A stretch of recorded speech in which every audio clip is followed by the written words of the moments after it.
Hi, I'm Emily. And I'm Clark. 2 months ago, we left our sailboat in the Dominican Republic to go on a truck camper trip throughout the U.S. We've gone 3,500 miles, Yep. about 90 hours of driving so far, and we're not even half done. This is what the last 30 days has looked like for us. Hi, I'm Emily. And I'm Clark. We opted out of a typical American life to live more independently, frugally, and off the grid. We typically travel the world in our antique sailboat named Temptress, but we put that on pause for a bit to explore the U.S. in our truck camper.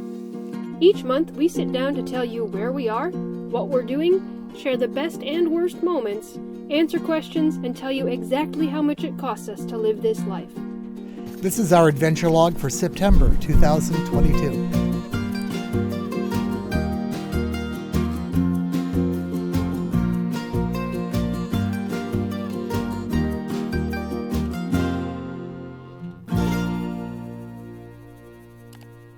We left Temptress in the Dominican Republic. It's hurricane season there now. Since you can't really travel around safely during hurricane season, we decided to do this truck camper thing just for a little while. We'll go back to the boat real soon. Temptress is in the hurricane zone, and she had Hurricane Fiona go right over her, or very close to her. Yep. And she had an interesting few days. But we've got good friends watching her. They say everything is fine, and we left her in one of the best hurricane holes around. So we were quite confident she'd do well, and she did. And then Hurricane Ian went through Florida, where our house is, but luckily our house was in pretty good shape. We live pretty high up and in a pretty dry place. In a relative Florida high up way of saying things. Yep, so our house is pretty good, so that's always good. Because it always seems like when you leave your house or your boat, that's the time when nothing will happen if you stay there. You want to be there to take care of it during the storm. There's so many things that a living person can do on the boat to make it fare better. But we survived fine, so she'll be available to us. When we get back down there and get settled again, we're going to make our way down to Central and South America this cruise. But here in our land cruising adventure, so far we've been from New York up to Ontario, down through the Midwest over to Wisconsin, then through Iowa, then South Dakota, and here we are in Wyoming at Grand Teton National Park. Look at the view! It's awesome! Let's see, the temperature has been an adjustment for us. We've actually had to buy some more cold weather clothes because we weren't used to it. The thing about being up here is that in the middle of the day, it's quite hot. It'll get up to 70, high 70s today, but then at night, I mean, there was frost on the ground this morning, so getting used to that fluctuation has been interesting. Yeah, it's tough. I've completely acclimatized to the tropics, and Emily, well, basically is completely acclimatized to the tropics. I had to wear socks. Yeah. What are socks? What are socks? What are socks? We spent a lot of money on socks so far. Yeah, we had. Hold on. Oh no, it's just a bird. No, we've had a lot of wildlife around here. We were kind of stalking deer with the camera yesterday. We didn't get super close, but man, if we had a rifle, it would have been an easy shot. Yep. And we saw pronghorn yesterday. We've seen buffalo. We've seen lots of prairie dogs. Yeah, longhorn sheep right up where we could pet them if we wanted to. No bears yet, luckily, but we are carrying the bear spray. Yeah, bears are everywhere around here. We've seen bear droppings and lots of reports. Some hunters here got an elk and a moose, so it's all around here. But that's our current location. Uh-huh. What about projects? Boats always require projects. It turns out truck campers need occasional projects too, though it's not quite as a dire situation if something's not working. Well, and we didn't have to have it perfect, but that's one of the reasons we've gotten such a late start. I spent a lot of time working on this thing to make it energy independent and generally independent. Lots of solar work. The air conditioner's half installed, so that'll be coming soon. Yep. We needed a new black water hose because there was a leak in ours. What else did you do? We've added carbon filtration just recently because the tanks had a bad taste, so now the water tastes great. Yeah, we did a little bit of work on the mattress. There's a lot of condensation. That's something I guess in common with boat life is the dampness. And so we've raised up the bed with something called dry deck, and we've kind of added a barrier around the mattress so that it doesn't touch the walls and get wet, because there is a lot of wetness when the temperature outside is different from inside. It's just a different life. It's insulated, but it also is aluminum structure, so the structure conducts a lot of cold back in. We have a furnace, and that makes it quite livable even in these below freezing conditions. So where to after Wyoming? Well, this very day, we're going to go down to a hot springs in Wyoming. And then, well, I defer to you because you're the navigator. I just drive and try to keep us from dying, falling over a cliff somewhere. Then I think we're going to the moon. Okay. We're going to Craters of the Moon in Idaho. And then we're going to go south into Utah. We've got some business stuff to do, so we're going to go to a major city and do some business stuff. But then we have some friends who are from Utah who are heading south to all the there are so many great parks in Utah, and we don't even know which ones we're going to hit first, but we're going to try to meet up our friends. They're big travelers too, the Wayward Travelers. We'll put a link to their channel in case you want to check out what they've been doing, all different modes of transportation. So we'll go see them, and then we'll continue down to Arizona, eventually to Texas, and eventually to Florida. We don't really know exactly where we're stopping in between. So if you have recommendations, put them in the comments below. We'll try to stop and check out all the cool things to do. And if you want to meet up with us, check out our Patreon page. Our messages with patrons is the biggest way that we're planning meetups and things like that. So if you want to say hi in person. As of filming this, what I can say is by the time we publish this, this is old. We're not here anymore, of course. On Patreon, we tell where we actually are. So we've had patrons along the way say, hey, stop on in. Let's meet at a restaurant or something. We don't know as many people out in the West. Strangely, our viewers tend to be boat people. Fewer people out here, too. The fewer people, and not a lot of people with the dream of sailing around the world compared to the people on the coast. Yeah. So far on this trip, we've experienced a lot of different things. We've paid to park in state parks. We have, just boondocked in the middle of nowhere. We've stayed at rest stops. We've done a lot of different things. We were at Yellowstone earlier this week, and we've had some discussions about, there's so many different things to do. It's kind of paralyzing sometimes about where to go or what to do next. We're only really planning about a week in advance. But we've made some big picture decisions about what we want to do. Well, we don't really like campgrounds. It's kind of like being in the suburbs with everybody lined up, and they make it easy, and they tell you exactly what to do and how to do things. But that's not our style. We live on a sailboat and figure out where to anchor on our own. And even when we're on the sailboat, like if we go to Georgetown in the Bahamas, we're not anchoring out front of Chat and Chill or by other people. We're anchoring way out. Yeah. And I've noticed more people are starting to anchor where we anchor. So we have to find new places. We like our pieces. We like to opt into all the crowds and the busyness and the social life, but really have default be like this, where we're kind of by ourselves and we can reflect. And well, enjoy a the quiet. campground is like being in a marina, and we're just not marina people. And luckily, the rig that my parents loaned us, the truck is a four-wheel drive truck, and quite a capable one, it turns out. So we've taken it in places I honestly probably wouldn't have tried before, especially with this big load of a camper on it. But we've really gone off-road where without locking the differential, we wouldn't have been able to get in and out. And it's been really wonderful. Yeah, and the cool thing about this particular camper, it's all aluminum, not a speck of wood in the thing. It only weighs 1,600 pounds, and at least once a week, someone else who has a Ford F-150 says, "How are you doing that? How are you carrying a truck camper on that truck?" It's really a cool rig. It's really cool. Yeah, we've been talking to a lot of truck camper people, and most of the campers, though they're a bigger camper and they have a little more in them, are fully twice the weight of this thing. And So, diesel trucks getting less gas with mileage. dually wheels and Yep. So a lot of people are I'm telling them to take a picture of the sticker so they can check out this type of rig again. yeah, they don't make it anymore. And my mother searched for it for many, many, many years, and she finally found one, actually very close to her house. Bought it immediately because she knows how rare they are. Anyway, if you want to go camping, I do recommend it. It's been a really good camper. It's built well, and it has no wood in it, so it can't rot. So And it if they should seem to last a retain their long value time. too. Yeah, yeah. If you buy one. Let's see.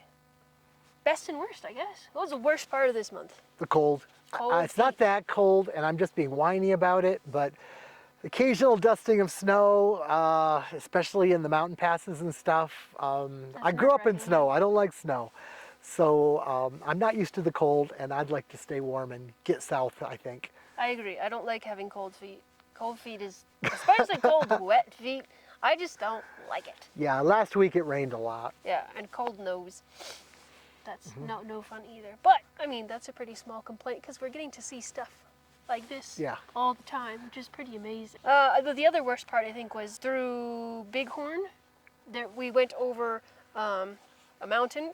We went way up and way down, and there was a lot of braking and a lot of stress on the brakes. 10% grade for thousands of feet of Yeah. down, 3,000 feet, I guess the drop was. Yeah. And I know what I'm doing, had the truck in low gear, engine braking for all it's worth, Definitely and still stopped you fast. had to stop and cool the brakes. It was really hard on the gear. As far as parks, this is probably like sacrilegious, but I don't like Yellowstone. I love watching the geothermal there and getting that experience, and you can get right up in it. I've had other geothermal experiences that topped it. Like in Hawaii, I went out and played with liquid lava with a stick. They don't let you get that close, but the geothermal was really cool.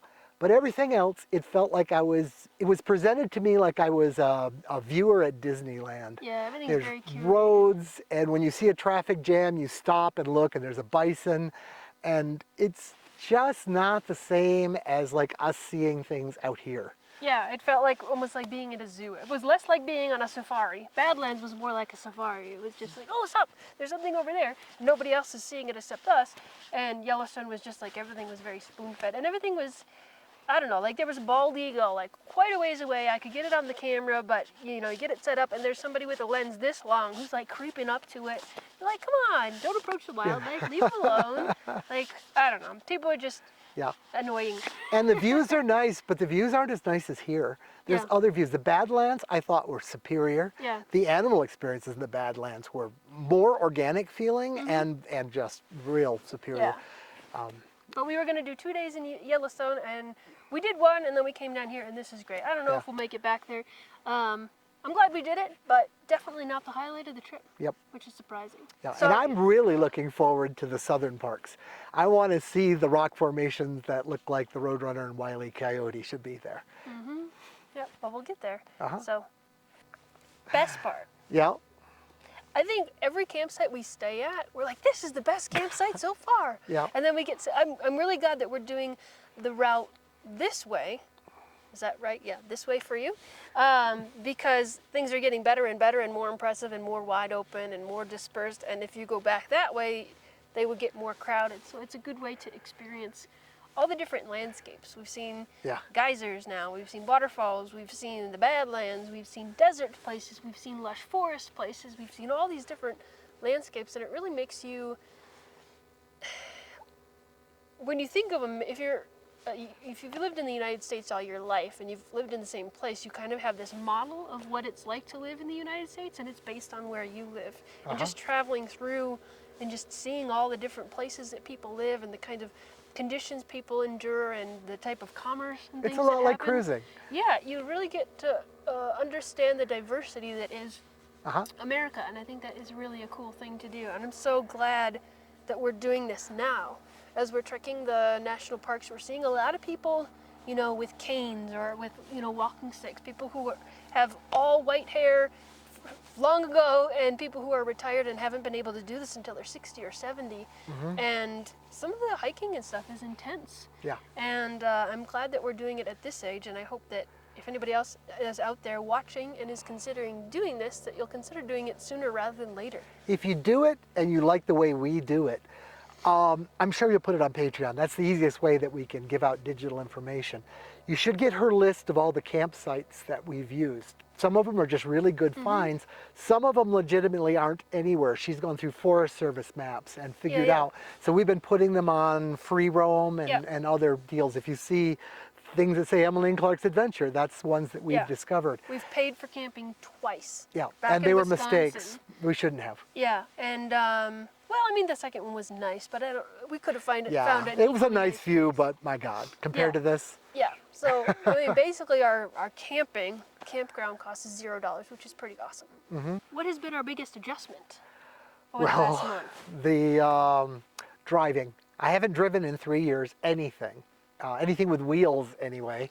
And I've got this very top heavy, and honestly it's an undersized truck for the load. We've added some helper springs and things, but I can feel that the load is up there, and now I'm going down mountain roads with 1,000-foot drops on the side. It's a challenge. As long as you keep on the game, it's fine, but keeping on the game you're is on tiring. all the time. It's not like sailing where you set the autopilot and check on it. Go make a snack. think my big adjustment has been going to the grocery store and not buying 12 of everything. Just buying 1 or 2 because we can get stuff. Yeah, it's the United States. There's grocery stores everywhere. Yeah, but there's much more of a routine. There's much more, because we're moving so often. I have to keep the kitchen very clean, every day. Get it, back to a blank slate. And we take literally 2,000 pounds of food with us when we leave a good provisioning spot on Temptress. And we couldn't do that on this. No. So it's just, well, how much do we need for the next 4 days? Yeah, after we finish that can of soup, we'll buy another can of soup. It's weird. Yeah. The budget's changing a lot. Yeah, we call it the budget. It's just kind of our benchmark. Our benchmark is about $1,000 a month, maybe a little bit, $1,100, $1,200 a month is pretty much what we live on all the time. I'm sure it's going to be more. I'm sure it's going to be more, but I don't think it's as high as you think it is. We've been talking about this. What's your guess? What do you think it's going to be? I think, oh, wait a minute. All the stuff we bought for the campers. No, in we this already one. counted that. This Okay. is just this month of expenses. Okay, there's some clothes involved, so maybe 1,400? I'm gonna guess 1,800 because your shoes alone were like $80, and we had a lot of gas. I'm gonna guess 1,850. What's your guess? I'll say 1,400. Okay, Price is Right style. We're see who's closer to our budget this month.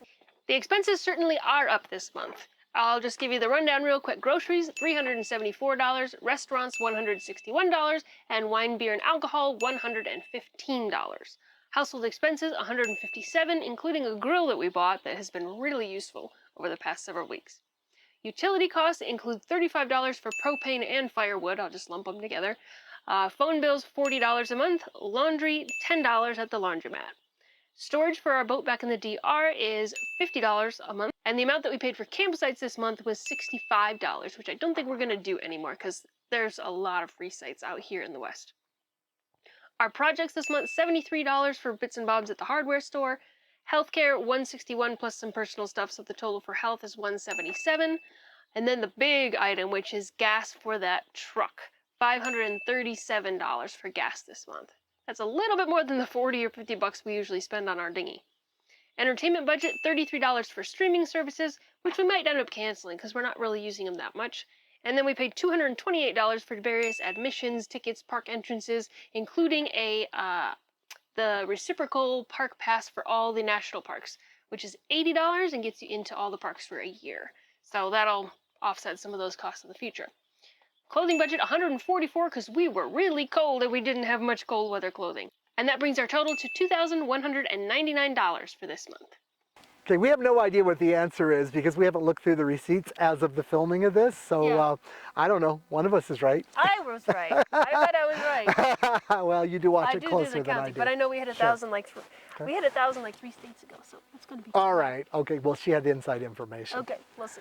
Thanks to everybody that watches this, those of you that stuck with us because of us changing from the boat to the land. I know we have a lot of people that kind of dropped off.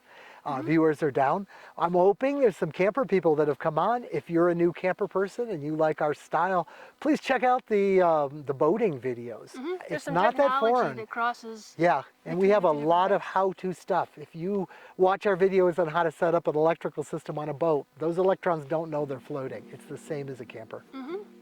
Thank you all for watching. Thank you to our patrons. We'll scroll your names over here. We've enjoyed interacting with you and messaging you and meeting up with you in some cases, and we hope we can continue to do that over the next few months as we continue our travels.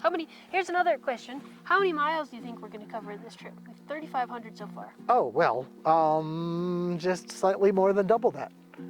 Okay. I think we might hit 10,000 miles. Okay.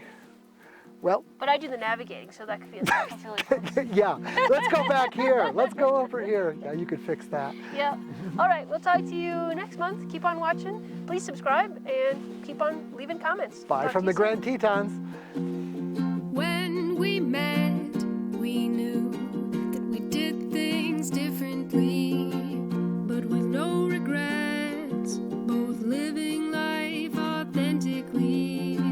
So we packed up this antique boat to make a life upon the sea.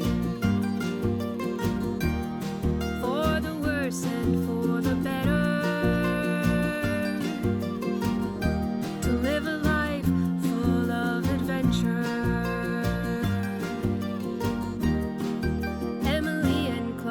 this adventure.